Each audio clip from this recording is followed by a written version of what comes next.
Assalamualaikum. Hari ni saya nak bagi satu tips untuk mengekalkan rating 5 bintang sebagai pemandu yang terbaik. Mana-mana rating yang macam dah jatuh sikit, nak pergi ke 4.8 tu, bolehlah ikut cara macam ini. Cara yang pertama adalah kekalkan kereta anda berbau wangi.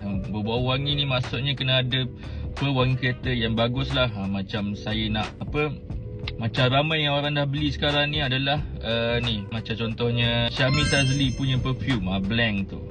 Pakai pula yang peach tu, bau peach satu kereta memang sedap lah bau dia. Dah ramai orang beli, dah ratus ribu dah orang beli kat.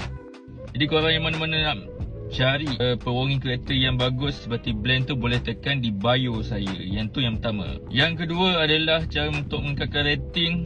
Ni yang kedua ni, pandai bual. Pandai bual ni cara paling mudah lah. Bukan pandai berbual macam mana, macam nak berborak dengan customer tu, tanya khabar dia, tanya hari dia macam mana. Bual lah macam biasa kan. Biasanya kalau pemandu-pemandu yang otai-otai ni mesti pandai berbual punya. Biasa kalau kita pandai bual ni, ini ada tips yang antara tips jugalah kan. Kalau kita pandai bual, tips tu akan naik sikit lah.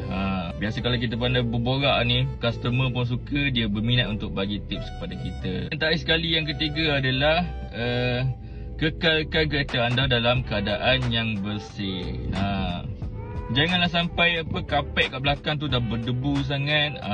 Dalam kereta tu dah berdebu, dah kotor macam tu. Pergilah bawa pergi car wash ke apa kan. RM12 je pun. RM1 ke RM15 macam tu. Ataupun RM10 pun ada. Kita basuh kereta tu bagi keselesaan kepada penumpang. Kata macam ni, kokoknya ada orang kata macam, buat apa basuh kereta untuk customer apa semua. Tapi kita buat je lah kan. Kita buat je lah untuk untuk kita sendiri juga. Kereta ni macam kita punya office sendiri dah pun. Itulah 3 tips daripada saya. Yang pertama adalah kekalkan kereta anda wangi. Yang kedua, pandai bual, pandai berborak. Dan yang ketiga adalah kebersihan kereta.